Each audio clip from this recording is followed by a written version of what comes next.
Perempuan itu harus dijaga, bukan disakiti. Kalimat itu meluncur begitu tenang dari mulut suamiku. Suaranya stabil, penuh wibawa. Jamaah yang memenuhi masjid langsung mengangguk-angguk.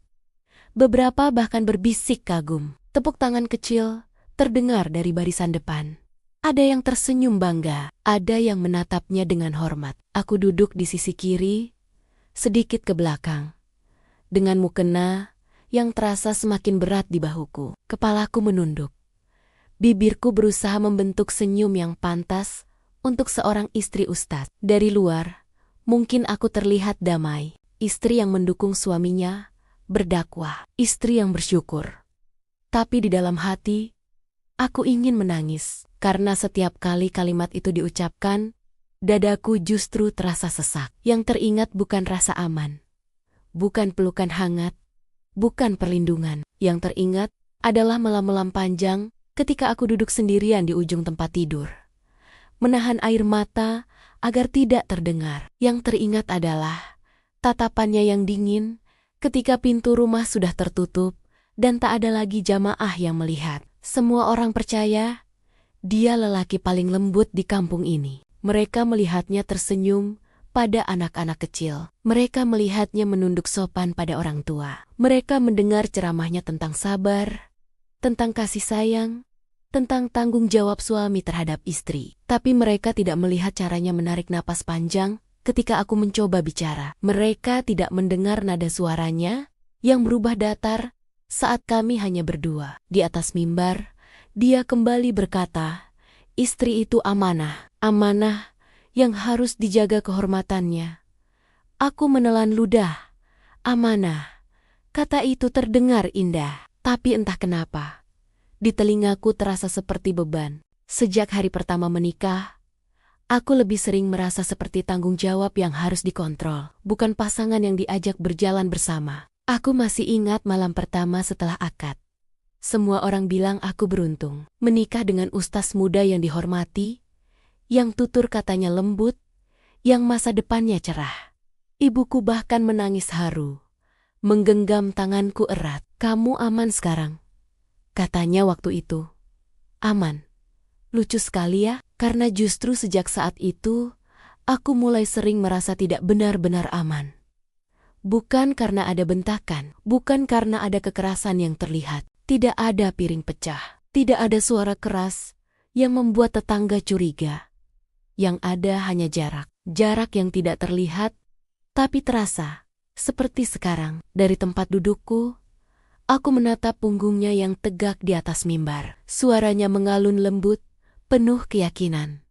Orang-orang menyimak dengan khusyuk. Beberapa ibu-ibu sesekali menoleh ke arahku, tersenyum bangga. Istri ustaznya cantik dan pendiam, bisik salah satu dari mereka minggu lalu. Pasti hidupnya tenang. Tenang, andai mereka tahu bagaimana rasanya berbicara pada seseorang yang selalu merasa benar. Andai mereka tahu bagaimana rasanya ingin mengadu, tapi takut dianggap tidak tahu bersyukur. Ceramah hampir selesai. Suamiku menutup dengan doa panjang. Suaranya bergetar lembut, membuat beberapa jamaah terharu. Aku ikut menadahkan tangan, tapi pikiranku kosong. Doaku sederhana saja. Semoga aku tidak terus merasa sendirian di rumah sendiri. Setelah acara selesai, orang-orang berkerumun menyalaminya. Mereka berebut menyampaikan terima kasih. Beberapa memujinya dengan kalimat yang membuat dadaku semakin berat. Ustaz beruntung sekali punya istri yang sabar. Kalimat itu sampai ke telingaku seperti gema. Sabar. Aku tersenyum lagi. Senyum yang sama seperti tadi. Senyum yang sudah kupelajari dengan baik sejak menikah dengannya. Suamiku akhirnya berjalan ke arahku. Wajahnya masih memancarkan aura percaya diri. Ia menatapku sekilas. Kamu capek? Tanyanya singkat. Aku menggeleng. Padahal bukan tubuhku yang lelah, tapi hatiku. Di perjalanan pulang, kami duduk berdampingan di mobil tanpa banyak bicara. Lampu jalan melewati kaca, menciptakan bayangan samar di wajahnya. Aku ingin mengatakan sesuatu, ingin berkata bahwa setiap kali ia berbicara tentang menjaga perempuan, Ada bagian dari diriku yang merasa ironis. Tapi, kata-kata itu hanya berputar di kepala. Karena aku tahu, jika aku mulai bicara sekarang, siapa yang akan percaya padaku? Di mata mereka, dia penjaga, pelindung, teladan, sedangkan aku hanya istri yang seharusnya bersyukur. Dan malam itu, untuk pertama kalinya setelah sekian lama, aku bertanya dalam hati, apakah mungkin seorang perempuan merasa tidak dijaga? Meski seluruh kampung percaya ia paling beruntung. Aku tidak pernah benar-benar memilih pernikahan ini. Semua terjadi begitu cepat, seperti arus yang menyeretku tanpa sempat berpikir panjang. Satu hari, aku hanya seorang janda yang mencoba menata ulang hidupku. Hari berikutnya, keluargaku sudah duduk berhadapan dengan keluarganya, membicarakan tanggal, mahar, dan masa depan seolah-olah aku sudah pasti setuju.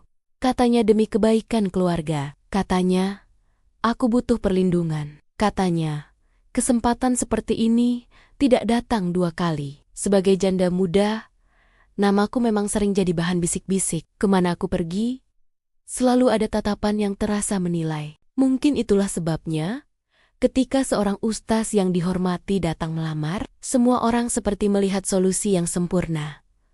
Ibuku bahkan menangis waktu aku bilang ragu. Ini kesempatanmu memperbaiki hidup, katanya pelan. Matanya merah. Kamu tidak bisa terus sendiri. Orang-orang sudah mulai bicara. Aku ingin bilang bahwa aku tidak takut hidup sendiri. Aku hanya takut hidup dengan orang yang tidak benar-benar mengenalku. Tapi kata-kata itu tertahan di tenggorokan. Aku diam. Diamku waktu itu bukan tanda setuju, tapi juga bukan penolakan. Aku hanya lelah melawan keadaan. Sejak awal, aku tahu perasaanku tidak pernah benar-benar dilibatkan. Tapi aku mencoba menerima. Aku meyakinkan diri sendiri bahwa mungkin cinta bisa tumbuh setelah menikah. Bukankah banyak orang bilang begitu? Aku belajar tersenyum saat difoto bersama setelah akad. Meski dadaku terasa kosong, aku belajar menunduk ketika beliau menilai caraku berbicara, caraku tertawa, bahkan caraku berjalan. Kamu sekarang istri Ustadz, katanya suatu sore. Semua orang melihat. Kalimat itu terdengar seperti nasihat, tapi bagiku, itu peringatan. Aku mulai mengatur napas setiap kali merasa ingin menjadi diriku sendiri. Aku menahan komentar, menahan pendapat, menahan lelah. Dan perlahan, aku merasakan perubahan pada suamiku. Perubahannya bukan bentakan, bukan marah besar yang membuat tetangga bisa mendengar. Tidak ada suara keras, tidak ada pertengkaran yang dramatis. Tapi dingin, tatapannya berbeda. Di depan orang-orang, ia bisa tersenyum hangat padaku. Tangannya bahkan kadang menyentuh pundakku, seolah penuh kasih. Tapi begitu pintu rumah tertutup, senyumnya menghilang seperti lampu yang dipadamkan. Di rumah, matanya datar, kadang kosong. Seperti aku hanya bagian dari perabot yang sudah seharusnya ada. Kalimat-kalimatnya sederhana, tidak kasar, tidak tinggi nada suaranya. Tapi entah kenapa, selalu membuatku merasa kecil. Kamu jangan banyak bicara kalau ada tamu. Kamu harus jaga sikap. Kamu istri Ustaz. Aku tidak mau nama baikku rusak. Nama baik, seolah seluruh pernikahan ini berdiri di atas reputasi, bukan di atas perasaan. Tidak ada teriakan, tidak ada suara keras, tapi setiap kata seperti garis tipis yang perlahan mengurungku. Tidak terlihat, tapi nyata. Aku mulai berhati-hati, bahkan dalam cara tertawa. Takut terlalu keras, takut dianggap tidak pantas. Aku memperhatikan setiap gerak-geriku. Takut ada yang salah. Kadang aku bertanya dalam hati, kapan terakhir kali aku merasa bebas di rumah sendiri? Pernah suatu malam, ketika suasana terasa sedikit lebih tenang, aku mencoba bicara, pelan sekali, hampir seperti bisikan. Mas, aku merasa kita jarang bicara sekarang. Dia tidak langsung menjawab, hanya hening yang terasa berat memenuhi ruangan. Lalu, dengan pandangan yang masih tertuju ke televisi, dia berkata, "Aku sibuk, kamu tahu itu." Suaranya datar, tidak ada emosi, tidak ada marah, hanya pernyataan fakta yang dingin. Kalimat itu seperti tembok yang langsung muncul di antara kami. Aku mencoba lagi. Bukan soal sibuk, Mas. Tapi apa? Dia memotong, kali ini menoleh padaku. Tatapannya tajam, seolah menantangku untuk melanjutkan. Kamu mau mengeluh? Kurang apa hidupmu sekarang? Semua orang menghormatimu. Kebutuhanmu tercukupi. Jangan cari-cari masalah. Masalah, ternyata keinginanku untuk bicara dianggap masalah. Sejak malam itu, aku semakin jarang mencoba. Aku belajar menyimpan semuanya sendiri. Aku mengisi hari-hariku dengan rutinitas, membersihkan rumah, menyiapkan kebutuhannya, dan tersenyum pada orang-orang yang menganggap hidupku sempurna. Yang paling menyakitkan adalah ketika orang memujiku di depannya. Beruntung sekali, Ustadz. Istrinya pendiam dan penurut, suamiku hanya akan tersenyum bangga. Senyum yang sama dengan yang ia tunjukkan di mimbar, seolah aku adalah salah satu pencapaiannya. Sebuah piala yang dipajang dengan baik. Perlahan, aku sadar bahwa pernikahan ini bukan tentang kami, tapi tentang dia, tentang citranya. Aku hanyalah pelengkap, aksesoris yang membuat gambarnya sebagai suami dan pemuka agama yang ideal menjadi sempurna. Di luar, dia berbicara tentang melindungi perempuan. Di dalam rumah, dia melindungiku dari dunia luar dengan cara mengurungku dalam kesepian. Di luar, dia berbicara tentang kesabaran. Di dalam rumah, kesabaranku diuji setiap hari oleh keheningan dan jarak yang dia ciptakan. Ironis, bukan? Aku mulai bertanya-tanya, apakah ini yang disebut kekerasan emosional? Tidak ada bekas luka di tubuhku, tidak ada memar yang bisa kutunjukkan sebagai bukti. Yang ada hanya kehampaan yang terus tumbuh di dalam hati. Luka yang tidak terlihat, tapi jauh lebih sakit. Bagaimana caraku menjelaskan pada orang lain bahwa aku disakiti oleh keheningan, oleh tatapan dingin, oleh kalimat-kalimat yang meremehkan tanpa pernah meninggikan suara? Siapa yang akan percaya? Mereka hanya melihat fasad yang sempurna, seorang ustaz yang dihormati, dan seorang istri yang terlihat tenang. Mereka tidak melihat apa yang terjadi di balik pintu yang tertutup. Aku tahu, aku tidak bisa terus seperti ini, tapi memulai adalah bagian yang paling menakutkan. Aku takut dihakimi, takut dianggap tidak bersyukur, takut merusak nama baik keluarga, dan yang paling utama, aku takut tidak ada yang percaya. Tapi malam ini, saat aku duduk sendirian lagi di kamar yang terasa asing ini, aku membuat janji pada diriku sendiri. Aku akan mencari jalan. Mungkin pelan-pelan, mungkin dimulai dari hal kecil. Aku akan mencari suaraku kembali. Suara yang telah lama hilang, terkubur di bawah ekspektasi dan citra yang dibangun orang lain untukku. Mungkin suatu hari nanti, aku akan cukup berani untuk mengatakan pada dunia bahwa dijaga itu bukan berarti dikontrol. Dilindungi itu bukan berarti diisolasi. Dan dicintai itu bukan berarti dijadikan pajangan. Jika kamu atau seseorang yang kamu kenal mengalami hal serupa, ingatlah bahwa kamu tidak sendirian. Kekerasan emosional itu nyata dan menyakitkan. Aku tidak menuduh, tidak menyalahkan, hanya ingin didengar. Dia tidak marah, tidak juga terlihat tersinggung. Ia hanya menarik napas panjang, lalu menatapku sekilas. Kamu ini kurang bersyukur. Kalimat itu pendek, datar, tapi seperti pintu yang ditutup pelan-pelan tepat di depan wajahku. Aku terdiam. Kurang bersyukur, apa benar begitu? Bukankah aku sudah menerima pernikahan ini tanpa banyak syarat? Bukankah aku berusaha menjadi istri yang tidak memalukan? Bukankah aku menelan semua rasa tidak nyaman agar tidak dianggap pembangkang? Malam itu aku tidak melanjutkan pembicaraan. Aku berbaring membelakanginya, menatap dinding yang gelap. Aku ingin menangis, tapi air mataku seakan tertahan. Karena jika aku menangis, untuk apa? Untuk siapa? Kalimatnya terus terngiang di kepala. Mungkin memang aku yang salah. Mungkin aku terlalu sensitif. Mungkin aku memang tidak tahu diri. Tapi di sudut hatiku yang paling jujur, ada suara kecil yang berbisik, jika ini disebut perlindungan, Mengapa aku merasa semakin hilang? Dan sejak malam itu, aku mulai belajar satu hal yang menyakitkan, bahwa tidak semua luka datang dengan suara keras. Ada yang datang pelan, lewat kata sederhana, dan menetap lama di dalam hati. Tetangga mulai ikut campur, seperti biasa. Aku mendengar bisik-bisik dari jendela ketika aku menjemur pakaian di halaman belakang. "Enak ya Jati, istri Ustaz. Pasti dimanja," kata seorang ibu-ibu sambil menatapku dari pagar. Lalu yang lain menimpali, "Kamu harus bangga. Loh, tidak semua perempuan dapat kesempatan ini." Aku hanya tersenyum, pura-pura mengerti pujian mereka. Sebenarnya, hatiku bergetar. Bagaimana mungkin aku menjelaskan bahwa di rumah ini, aku lebih sering berbicara pada dinding daripada pada suamiku sendiri.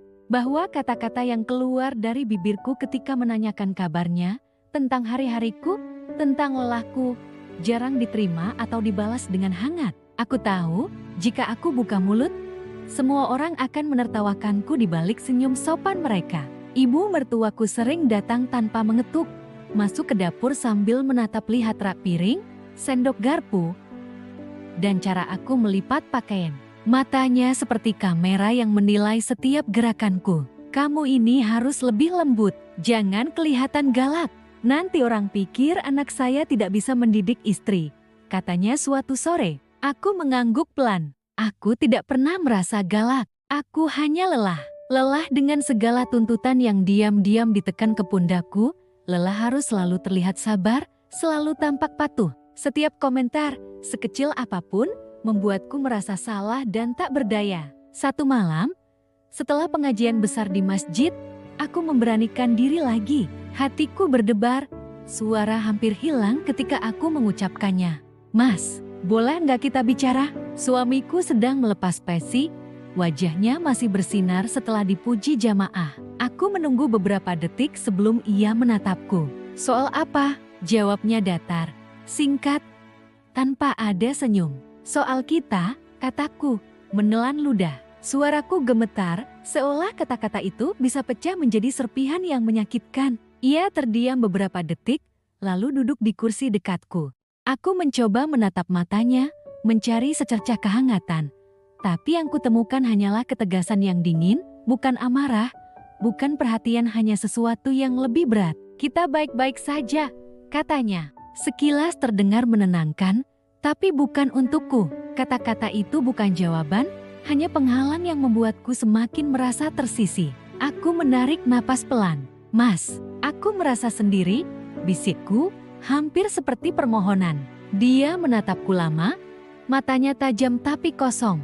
"Kamu ini terlalu banyak perasaan," katanya. "Terlalu banyak perasaan." Aku menelan ludah. Sejak kapan memiliki perasaan menjadi kesalahan? Sejak kapan mengungkapkan rasa sepi dan cemas membuatku terlihat salah di mata orang yang seharusnya menjadi pelindungku? Aku menunduk, diam, mencoba menenangkan diri. Malam itu aku tidur membelakanginya, menutupi wajahku dengan selimut tipis. Ia tidak mencoba mendekat, tidak bertanya apakah aku baik-baik saja, tidak menahan tanganku, tidak mengulurkan kata hangat. Aku mulai sadar, dalam pernikahan ini, mungkin aku memang sendirian, tapi harus tetap tersenyum saat bertemu orang lain.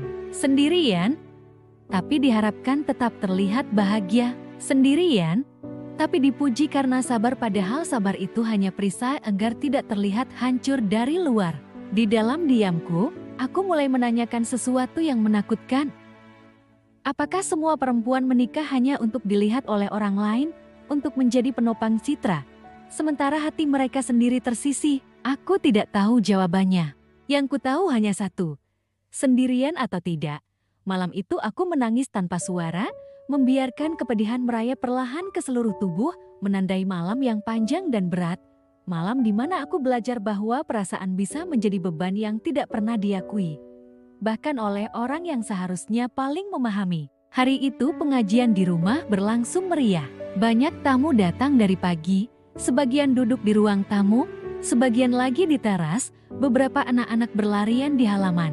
Aku sudah bangun sejak subuh, menyiapkan semua dengan cermat, menyapu lantai, menata kursi, menyiapkan minum, memastikan segala sesuatu rapi dan bersih. Aku ingin membuktikan bahwa aku bisa menjadi istri yang pantas, bukan hanya untuk suamiku, tapi juga untuk semua yang menilai. Setiap gerakanku harus sempurna, setiap senyum harus terlihat hangat, seolah rumah ini benar-benar damai dan bahagia. Di tengah acara, ketika aku sedang membawa nampan berisi minuman ke ruang tamu, salah satu ibu-ibu menatapku sambil berbisik atau lebih tepatnya bersuara cukup keras agar terdengar banyak orang. Istri ustaznya pendiam sekali ya. Beberapa orang tertawa kecil. Aku menahan napas, mencoba tersenyum, tapi hatiku seperti ditusuk. Suamiku, yang saat itu sedang berdiri di dekat mimbar, tersenyum lebar. Iya, dia memang harus banyak belajar, katanya dengan suara tenang, seolah itu hanyalah candaan ringan. Belajar di depan banyak orang. Kalimat itu seperti tamparan yang tidak berbunyi, tapi menghentak keras di dadaku. Aku berdiri di belakang, membawa nampan, melihat senyum suara tawa yang menyebar di antara tamu. Untuk pertama kalinya, aku merasa benar-benar tak terlihat. Aku seperti bayangan yang hadir hanya untuk mempercantik suasana. Semua orang fokus padanya, suamiku yang selalu tampak tenang, bijaksana, dan menawan di mata jamaah. Sedangkan aku, yang mengatur semuanya, yang memastikan acara berjalan lancar, tidak ada yang memperhatikanku. Rasanya seolah setiap payahku sia-sia, dan itu membuat dada ini sesak. Malamnya, setelah semua tamu pulang dan rumah kembali sepi, aku tidak bisa menahan diri lagi. Aku mendekatinya, suaraku gemetar tapi terdengar jelas. "Mas, kenapa tadi bilang begitu?" Ia menatapku. Alisnya sedikit mengerut. "Bilang apa?" Jawabnya, nada datar. Katanya aku harus banyak belajar. Aku menarik napas panjang, mencoba menahan tangis. Ia terlihat kesal. "Kamu jangan sensitif. Itu cuma candaan." Aku menelan ludah, suaraku tercekat, tapi itu melukai aku. Ia menatapku tajam. Matanya yang dingin menusuk hatiku. "Kamu ini bikin suasana jadi berat. Aku capek. Aku ingin tertawa, atau mungkin menangis lebih keras, karena selama ini, bukankah aku yang berusaha keras agar semuanya terlihat baik-baik saja? Bukankah aku yang selalu menata rumah, menyambut tamu, tersenyum di depan jamaah, dan menahan air mata ketika hatiku sakit?" Kalimat terakhirnya malam itu menghancurkanku. "Kalau kamu tidak kuat jadi istri ustaz, dari awal jangan terima pernikahan ini." Seakan-akan aku punya pilihan waktu itu. Seolah aku memilih semua ini dengan sadar. Padahal kenyataannya, aku hanyalah korban arus perjodohan dan ekspektasi yang tidak pernah kuminta. Malam itu, aku menangis tanpa suara. Bukan karena marah, tapi karena akhirnya aku sadar. Aku tidak pernah benar-benar dianggap pasangan. Aku hanya pelengkap citra. Figur yang harus terlihat sempurna bagi mata semua orang. Tetapi tidak pernah benar-benar dilibatkan dalam cinta, dalam kehangatan, dalam perhatian yang tulus. Rasanya seperti rumah ini penuh dengan orang-orang yang memuji, tapi hatiku tetap kosong. Aku mencoba menutup mata, menahan diri agar tidak terdengar, menahan diri agar tidak terlihat lemah. Tapi dalam hati, hanya satu pertanyaan yang berulang.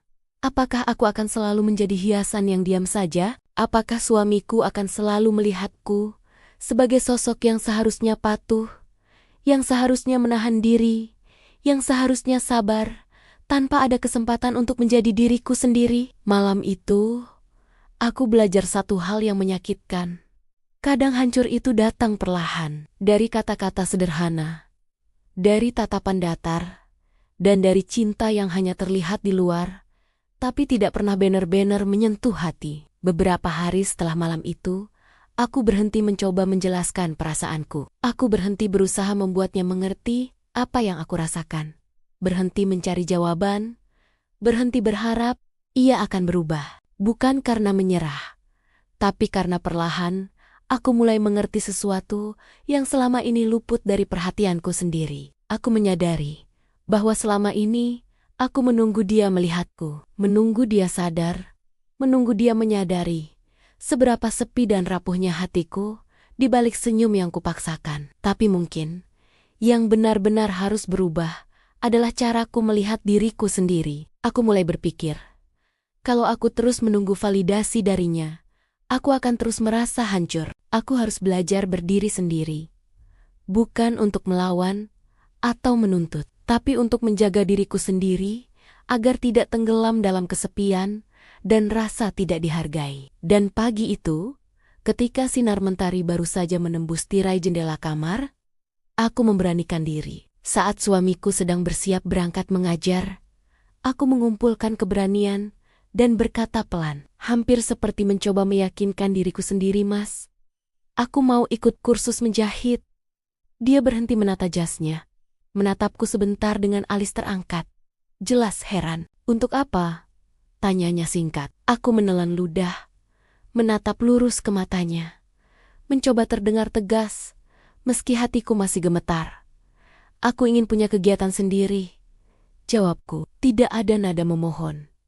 Hanya pernyataan sederhana yang datang dari hati. Ia diam sebentar, lalu mengangguk tipis. Terserah. Kata itu terdengar datar, tanpa ekspresi. Tidak menolak, tapi juga tidak mendukung. Dulu, kata itu akan membuatku sedih. Terasa menekan, seolah aku tak lagi dianggap penting. Tapi hari itu, entah mengapa, aku merasa ringan. Untuk pertama kalinya sejak menikah, aku melakukan sesuatu bukan demi citra, bukan untuk keluarga, bukan untuk tetangga, dan bukan untuk memenuhi ekspektasi siapapun. Aku melakukan sesuatu hanya untuk diriku sendiri. Aku merasa bangga, sekaligus takut. Bangga karena bisa mengambil keputusan sendiri. Takut karena sadar ini berarti aku mulai menjauh sedikit dari ketergantungan emosional yang selama ini ku kenal. Selama ini aku selalu menunggu kata manis, tatapan hangat, atau pengakuan yang mungkin tak pernah datang. Hari itu, aku menyadari bahwa aku tidak lagi harus menunggu. Aku bisa membuat diriku sendiri terasa berharga. Hari demi hari, aku mulai merasakan perubahan kecil dalam diriku. Aku jarang lagi mencari validasi dari suamiku.